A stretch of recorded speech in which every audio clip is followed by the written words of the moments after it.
Good morning, good morning, good morning. We're going to get started here in, let's call it 2 minutes. I'll wait for a couple more people to show up. 2 minutes, we're going to get the show started. Welcome to the Morning aMEOWncements. I'm so happy that you're here. Yeah, let's go in 2 minutes. What do you say? I think that sounds good. All right.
All right, let's do it. It's time for the Morning aMEOWncements. Morning aMEOWncements on the Nightcap with Nightcat YouTube channel. This is the kitsch-minded morning show where we get you ready for the day. I am so happy that you're here. We've got a great show coming up for you. I'm going to tell you how people are getting stabbed at Dracula's castle, and it's not even with wooden stakes this time.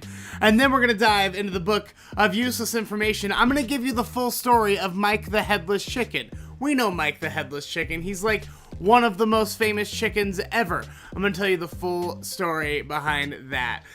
So I guess let's get started then with the Morning Mews. The Morning Mews is the part of the show. Oh, hey, real quick before I keep going, don't forget to say hi in the comments or the live chat. Just comment, hey, what's going on? Good morning. Tell me what's going on in your life. I always like to get around to the chat while we're live at some point. So tell me what's going on. I'd love to discuss it with you.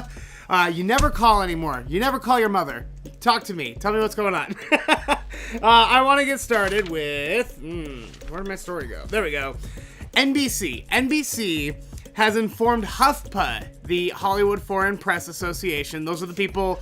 If you don't know, the Hollywood Foreign Press Association is literally just a collection of journalists, and they're the ones that vote for, nominate, and put on the Golden Globes every year. The Hollywood Foreign Press Association.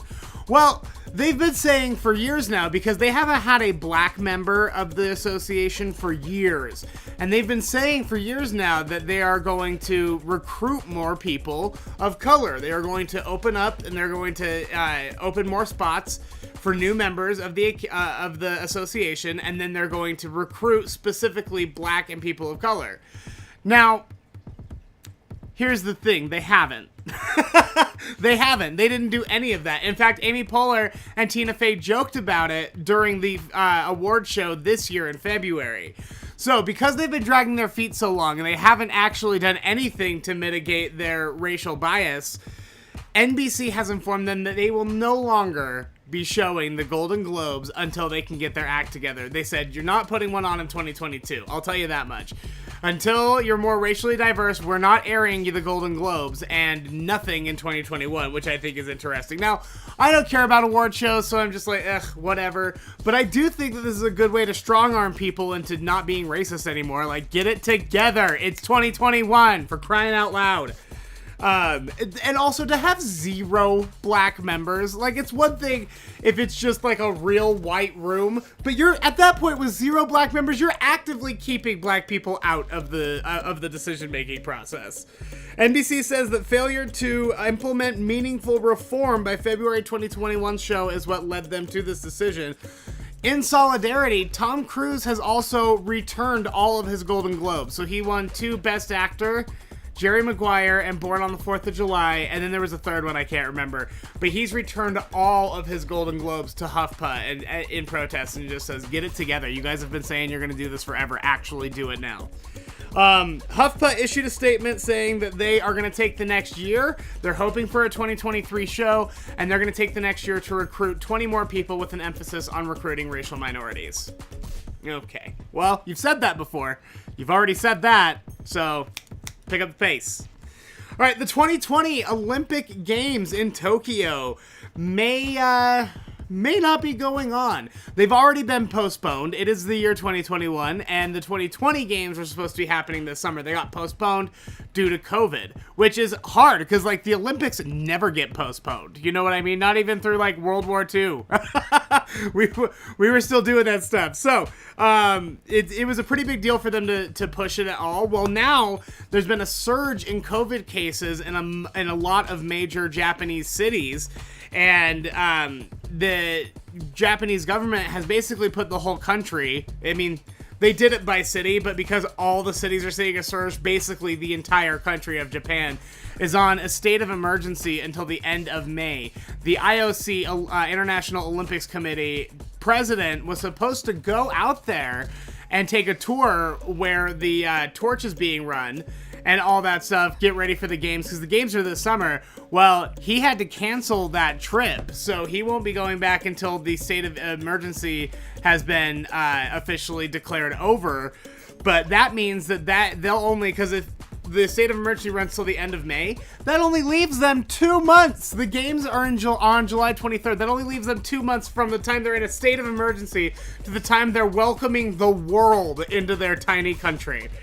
I just don't think it's going to happen. I really don't. And that's a bummer, because let me tell you, I've never been excited for the Olympics before until they were in Tokyo, because at the end of the 2012, or at the end of the 2016? The 2016 games, whatever it was, when they had the Prime Minister of Japan pop up through a Mario tube during the Olympics, it was so good. It was so good. I'm so upset that we're not going to see that. So we'll see. Like I said, they're really trying really hard to do it, even though the citizens are protesting. There have been a lot of citizen protests like, hey, no, you really shouldn't bring the entire world here to our country right now. So, you know, if you were looking forward to the Olympics, don't get your hopes up too high quite yet. We're still not out of the woods there. All right, this is too cool. This is just the coolest thing. So we've seen the COVID mass vaccination sites, right? So there are smaller locales, but mostly it's been at like event centers or hotels or whatever. Like I got mine in the parking lot of the Maverick Center, which, you know, is cool. It's fine. It was convenient. I just drove right through. They stabbed me in the arm. I sat in a waiting stall for 15 minutes and then drove off. It was the best. So convenient. But I think I would have traded all of that convenience in to go to Romania to get my vaccine, because Dracula's castle has been turned into a COVID mass vaccination site. So it's the Bram Castle, the Bran Castle in Transylvania. Allegedly, that's the castle that Bram Stoker imagined Dracula lived in. So, like, that was the inspiration for Dracula's castle. But instead of going in and getting bit, you get a different kind of stab. You're gonna get yourself a COVID-19 vaccine. So they're doing the Pfizer vaccines, and when you get it, I feel like our COVID cards are kind of boring, right? It's just like first dose, second dose, blah, blah, blah, whatever.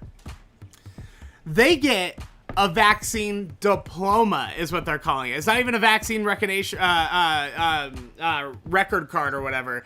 It is literally a diploma, and it has a little nurse with a syringe and vampire teeth on it. Like, oh, you got your COVID vaccine over at the Dracula's castle. They also, after you get your shot, you get to take a tour of the Bran Castle torture rooms. Ooh, so spooky. Apparently there are still 52 medieval torture devices that are still held in there. So you get your shot, you walk through. I'm assuming that that's how you spend your 15 minutes after you get your shot to see if you have any side effects. But God, I want to go.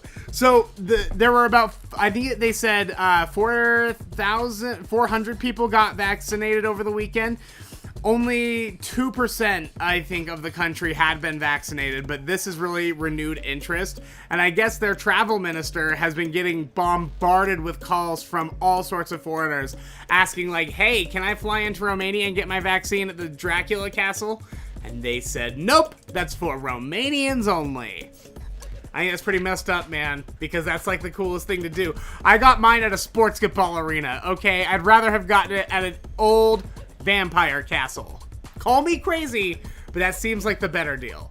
And that is the Morning Mews. Before we continue, I would like to quickly plug our Patreon, patreon.com/nightcatshow. If you'd like to support Nightcat, if you want to see this show keep going, if you want to see our weekly shows, our podcasts, the true crime tours, if you want to see all of that continue, the way that you can support is through Patreon.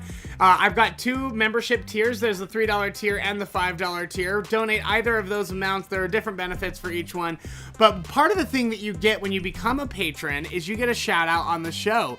And actually, Lacey Snow, who was a patron, just recently upped her pledge. So I really appreciate that, Lacey. Thank you, thank you, thank you.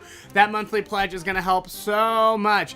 If you want to be just like Lacey and help out the Nightcat brand, patreon.com/nightcatshow is the place to go. I would really appreciate it. Thank you so much. $3 a month. That's all I need. If you got it, you got it. If you don't, you don't. I get it. But if you got it, that would be awesome. Thank you. All right, let's check it out the chat. Let's see how everyone's doing. Good morning, Shelby. Good morning, Marissa. Good morning, Katie. Good morning, Zizor. How are you, buddy? Sadie, good morning, dear. Nathan, I am also wishing you a very peaceful now. Peaceful yogi hands. That's the emoji he gave me. Well, actually, those are usually the prayer emoji hands that I'm just like, please let him message me back. But I do like that it's just the clapped hand bow type situation. Just like, wonderful day, peaceful day to you as well, Nathan. Good morning, Mindy. Good morning, Marsha. And good morning, Erica. Oh, yes, Katie, Peyton has been going through a lot. I feel like every picture I see is like you posting from a doctor's office. Just wanted to let you all know that my Peyton is doing better. After a bunch of tests, they thought it was something scary, but it's not, and it's going away on its own. Thank you.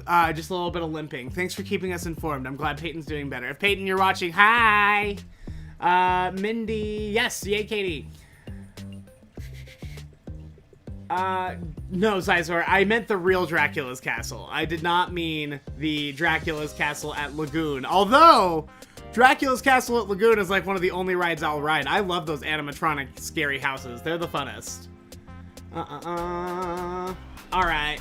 Well, good morning. I'm so happy to see you here. Don't forget to like this video. Hey, if you're watching right now, it's going to take 2 seconds. Just head over there and like it. I see that there are at least 15 of you on here. At least. I should have at least 15 likes on this video. Okay? Don't make me call your mother.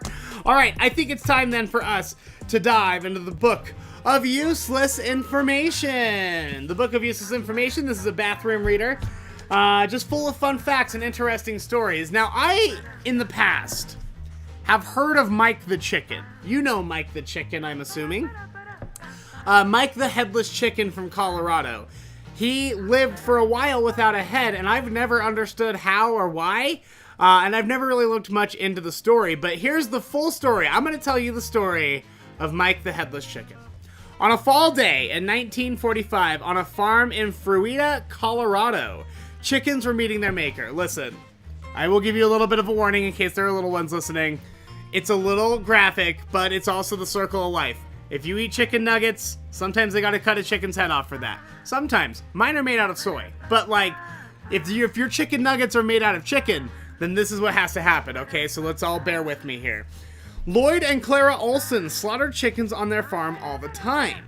But on this particular day, this chicken didn't stop flapping around. So we all know that you chop off a chicken's head and it runs around like a chicken with its head cut off. It'll usually run around for a couple of minutes. It's typically involuntary movements. They don't really know what they're doing. They're just sort of like reflexing and then it's over, right? Well, most headless chickens live for only a couple of minutes. This bird lived for several hours, and then a couple of days, and eventually several months without a head. Lloyd was fascinated by this chicken that somehow cheated death. The chicken continued to behave exactly like other chickens on the farm. The only difference is that he didn't have a head. So, what they realized that they had to do is to keep this chicken alive is that they had to pump nutrients into his body. So they mixed up like water and they crushed up some grain and they mixed it up into like this almost chicken, I don't know, what milk? It's chicken milk. So they made chicken milk and then they would just pour it down his esophagus. They'd look into his neck hole and pour it right down there so that he could eat. Using an eyedropper, that's how they did it, not a syringe, excuse me, it was an eyedropper. And they would drop down, and then they would pour sand down his belly, because chickens, they'll like pick up sand grains and pebbles and stuff, and that helps grind their food with their gizzard in their belly, right? Well, obviously he's not out there picking up little rocks and sand and stuff, so they just had to pour sand. So they'd pour watered down grains down his throat, and then they'd pour sand down his throat, so that he could properly digest. That's how they were keeping this chicken alive. However, they saw real showbiz potential with Mike the headless chicken. Scientists examined Mike, determined that Lloyd had actually done a really bad job of slaughtering him. Most of the head was gone, but the slice had missed Mike's jugular vein, and a blood clot prevented him from bleeding to death. Most chickens' reflexes originate in the brainstem, and Mike's brainstem was pretty much untouched. So it sounds like he missed all of the things that he was supposed to hit and just cut off barely enough to keep this chicken alive. None of that mattered to the general public, by the way. They were just excited to go to the state fair and see Mike the headless chicken. Most of his head was gone. Oh, no, that's not what I wanted to read. A national sideshow tour in 1945 picked up Mike, and people lined up and paid a quarter for the privilege to look at that chicken's open neck hole. Blech. Mike was drawing in about $4,500 a month, which today would be equivalent to $50,000.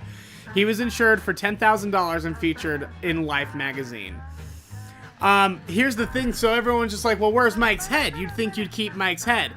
Now, they had a chicken head that they would display like on a pillow or in a jar next to Mike while he was on tour, but everyone's just like, I don't think that's a real head. The rumor on the street is that the dog, the family dog, ate Mike's head, Mike's original real head, so they got just another regular chicken head and put that up, and they're like, yeah, that's Mike. That's Mike's chicken head right there. I like to imagine, though, they didn't do a good job matching, so it was just like a white chicken head on a black chicken body or something. That would be very Frankenstein-y. Alright. And obviously, Mike was gonna have to die at some point, so here's that story. It wasn't the lack of a head. Mike probably could have survived on this whole chicken, water, sand diet without a head for a long time. The problem was that because he was missing a part of his throat, he kept choking on his own mucus. There was nowhere for his like snot to go. So they started noticing that anytime he would choke, he needed his mucus taken out. They got a syringe and sucked the mucus out of his neck hole. I know. Try not to pass out. Good morning. I hope you're eating breakfast. So one night they're driving home back to Colorado after a fair, and they hear Mike choking in the hotel room, so they wake up and they try to find the syringe. Well, they had left the syringe in the last town, and they couldn't find one in time, and sadly, Mike passed away. He passed away, are you ready for this? In Phoenix, Arizona. The bird that wouldn't die, the bird that died and came back, died in Phoenix, Arizona. I just feel like that's somewhat poetic, isn't it? He burst into flame, and then there was just a baby chicken without a head, and the cycle will continue forever. And that is the book of useless information. Mike the Headless Chicken is one of the grossest stories. I'm so grossed out about it. And like, back in the day, everyone was so starved for entertainment, they were gonna go pay a quarter, which was a lot of money. They're like, I'm gonna go drop a quarter to watch that chicken without a neck. Now, you know what, though? That chicken would have like 15 million followers on TikTok, so I'm not going to shade Mike the Headless Chicken for cashing in on some fame real quick. All right, let's see. We did the book of useless information. We talked about the Patreon. I said good morning to everybody. Morning Mews. I think that's it. Thank you so much for coming in, being a part of the Nightcat brand. I've got some stuff that I'm working on. I can't reveal a whole lot about it, but basically I'm just sort of trying to reorganize Nightcat a little bit and move things around and see what's working and what's not working. And yeah, that's what's going on with me these days. I'm just sort of figuring out the next steps. Like I told you yesterday, I applied for my business license for the true crime tours. I hope those will be coming back soon. If you want to keep up on anything that I'm doing, though, I'd recommend checking out the link tree in the description of this video, linktr.ee/JacksonWitt. Click on that. It's going to take you not only to all of my current projects and videos and stuff, it also has all of the social media accounts. Go follow us on social media, cuz here's the thing. You're on TikTok, yes? I assume a lot of us are on TikTok. I got a notification from TikTok that if I can get to 10,000, I've already hit all of the other requirements. Just one last requirement. If I can get 10,000 followers on TikTok, I can start applying for TikTok money to make videos. Like, they have a TikTok creator fund, but you have to have 10,000 followers, and there are other requirements, but I've already met those. I'm 100. Last time I looked, I'm like 110 followers away from being able to apply for that creator money. So if you are on TikTok and you're not following Jackson Witt at Jackson Witt, Jackson with a C-K, W-H-I-T-T, you can also find the link in the link tree. Go follow me, please, because then we're gonna get TikTok money. Go follow me on TikTok. That would be super great. All right, I'm gonna turn it over to the fish for 3 minutes of fish. I hope you have just the best day. No, why do I keep doing that? I'm not wishing people a best day anymore. I have to like write it somewhere on the lights or the ceiling or something so I stop forgetting. Have the day that you deserve. Here is your 3 minutes of fish. Bye, bye.